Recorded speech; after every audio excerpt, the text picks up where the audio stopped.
And now, it's time for another Dice Tower review with Tom Vasel. Howdy everybody, I'm Tom Vasel, and today we're taking a look at a 2-player, or 3 to 4 player, game called Land vs. Sea. Now, this is a puzzle game, it says, for 2 to 4 players, definitely geared towards 2 players. I want them to be clear right now. There's a third player variant, which I'll talk about, and then there's a 4-player game, which essentially means you're on teams versus each other. And I'll just tell you ahead of time that I think the 4-player game of this, it works, I guess, but to me, it's just like any other 2-player game that you then split into 4 players.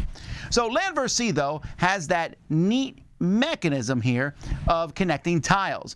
Now, I know some people might think, oh, there's so many tile placement games, but name them! I challenge you, because once you go past Carcassonne, there really isn't that many of them. There's some, but there's not a lot where you connect things and build a map. And I've always wondered why there's more games that don't try to grab the magic of Carcassonne, because when you teach Carcassonne to people for the first time and build this big map, people are excited. Well, is Land vs. Sea a 2-player Carcassonne? Let's take a look. In this game, players are going to, if you're playing a 2-player game, players are going to be land and sea. You're going to have a stack of tiles, or actually 2 stacks of tiles. Every tile is double-sided and is going to show some combination, a hexagon here, of sea and land. So this is land, land, sea, land, land, sea. On the other side, it's sea, sea, land, sea, sea, land. So you're never quite sure what's going to be on the other side. And players are going to have 2 of these tiles. Your opponent can see the top of them, but they don't know what's on the other side. You're allowed to look at both sides.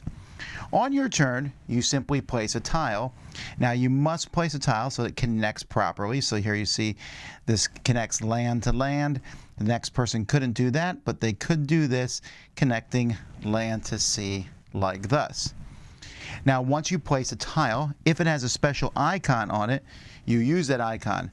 This icon, for example, says that when I place it, I may play my second tile if I have one. This one here says when I play it, I can steal one of my opponent's tiles and put it in front of me. I can't use it until a future turn. So they might only have 1 tile as their choice, but of course they can use either side of it. Now what you're trying to do is you're trying to finish up your sections. So if you notice already, I finished a little C section here. That would give the C player 2 points because it uses 1 and 2 tiles. But, you know, obviously if you make bigger sections, they're going to score points for you. So maybe I want to make something that encloses this very huge C area that I'm making here. Let's see if I can do that. So I closed off all that. We still have these ends that are open. That's too much there. Come on, you can close it down. There we go. Nope, nope, nope, nope. That one doesn't work at all. This one doesn't work at all. This one seems like it would have worked, but no. No, I've been foiled again. So sometimes you find yourself in a spot where it's not going to completely finish whatever it might be, but this tile fits in there beautifully. And then I close it here. And now I built a really big C area.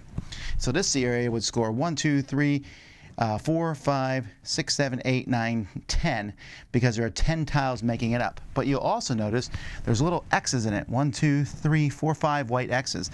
That's an additional 5 points. But those 5 points go to the person who finished it, which might be C, or it might be land. Land would finish it. C would get all the points for the hexagons, but land would get the points for each of the X's there. So that happens with both players. When you finish an area, whoever owns the area, land or sea, gets the points. Whoever finishes the area, places the tile down to finish it, gets the points for the X's. At the beginning of the game, you're going to set aside this tile here, which is all ocean or all land. And this doesn't happen in every game, but if it does so happen that you place a tile so that that tile is surrounded by all land or all ocean, then this tile gets put in it, and you can see it has 5 X's in the middle of it. And in this case also I finished the land, so that's worth quite a few points. Now you can also play an advanced game which adds mountains and coral. You can see mountains here and coral there, and whenever you place a tile that connects mountains together, like these two, that would give the land player 2 points. So in this case, the land player gets 2 points. If you connect it here, now it connects 3, you get 3 points. So this would be 2, And then playing this one would be another 3 for a total of 5 points. And that goes to the land player, while if you connect the coral, you get points for the sea player. In this case, sea player would get 2 and 3 points for connecting coral together. You'll also notice that there is another one, caravans and ships. You might have seen some ships that are out there and caravans, and each tile that's adjacent to each other makes a caravan and a ship. So that's going to form it, and you can try to get, let's say see if I can get this in place here. Nope, that one's not going to work. So you're trying to make it so that you can place these down. There we go. To put caravans and ships next to each other. And when you do that, you're going to score points. You get 2 points whenever you place a caravan or ship adjacent to any other caravan or ship. And at the end of the game, you're going to look at each trade route. So for example, these 3 are a trade route. Let's say maybe I got another one in here like this. Now there's 4 in a trade route. So each trade route, if there's more caravans than there are ships, then land scores a point for each one. So that'd be 4 points for land. And if there's more ships, then sea would score it. If there's a tie, nobody gets it. And finally, those are some of the ways that you can add things. You finally have waypoints. You give them to each player. They look just like the scoring tokens. And after you finish placing your tile and you have your waypoint in your hand, you can put it on any map. So you can put it anywhere that matches sea or land. And if that tile is completely surrounded or the area it's in is scored, then whoever does that, whoever gives you the token back, whether it's you or another player, gets a point. Now, in a 2-player game, like I said, it's land versus sea. But you can also play a 3-player game where you have a 3rd player who is kind of like the navigator, or the cartographer, I'm sorry. The cartographer is only going to score. They don't, land and sea still score for the people as possible, but anytime you connect 2 reefs or 2 mountains, or more than that, then the navigator scores those points instead of land or sea. So it's kind of a back and forth. And at the end of the game, the cartographer is trying to make the trade routes have equal number of caravans and ships. So you get points for connecting them. So the cartographer is just trying to connect symbols and things on the map. And then there's a 4-person way of playing. You don't take this token off, and then it's just basically in teams. And there's a few ways that teams can or cannot communicate. So there's the fact that this game uses the box for the scoring thing, and then it holds the tiles in here, which is nice. But it also shows you on the side the play again and steal, and that these are bonus points, so that's nice. And then there's these 2 tiles here that show mountains and coral, caravans and ship in a 2 or team player game, or in a 3-player game. So that's good. The tiles themselves are fun. They have just different drawings on them of fish and mountains, and none of that stuff matters, although the cynical part of me says, I wonder if there will be some expansion that has to do with mermaids in the future. But either way, I like how the whole thing looks. When it's done, you have a nice map of tiles that are in front of you. The rules are really clearly written. The components, I think, are quite good. So I should talk about Carcassonne here briefly, because that's kind of one of the points of this. Carcassonne has that whole idea of putting out these tiles and building cities and farms and roads. This has some similarities to that. You are building groups of land and water, which are like the cities in Carcassonne. You're building trade routes, which are a little like the roads. But there's a lot of differences here. This is not a clone. First of all, there's the obviousness that the tiles are 2-sided and that they're hexagons rather than squares. Secondly, there's the fact that you are not placing out meeples on the board. So enough talk about Carcassonne. Let's talk about this game. This is a really well done back and forth 2-player game.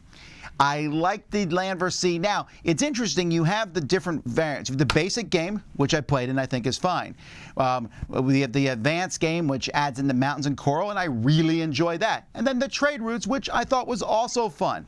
My druthers here would be to play with just the coral and the mountains most of the time, with the occasional playing with the caravans and the ships. It adds that extra stuff. Now, that little token you put out, the rules are like, we really recommend you play with 4 players with that, and you can also play with it with 2 and 3. and I didn't find it to be that interesting. It's like, here, go here. If you do it, you get a point. Like, well, yeah, but I'm getting lots of points other places. I just didn't find that to be that fascinating. But the two-player back and forth and the idea that they took, coming back to Carcassonne, from one of Carcassonne's expansions, where finishing something gives the points to the other person, but you get those bonus points in the middle, that's really good.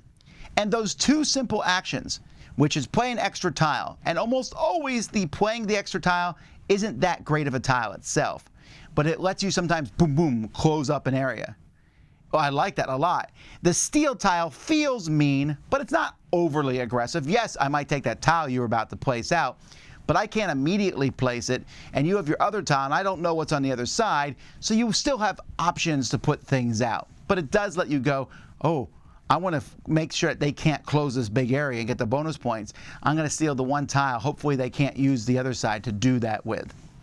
So this all comes together, and I'm making this game sound more intricate than it is, but I'll tell you what, there is a level of depth here, I think, that isn't initially obvious.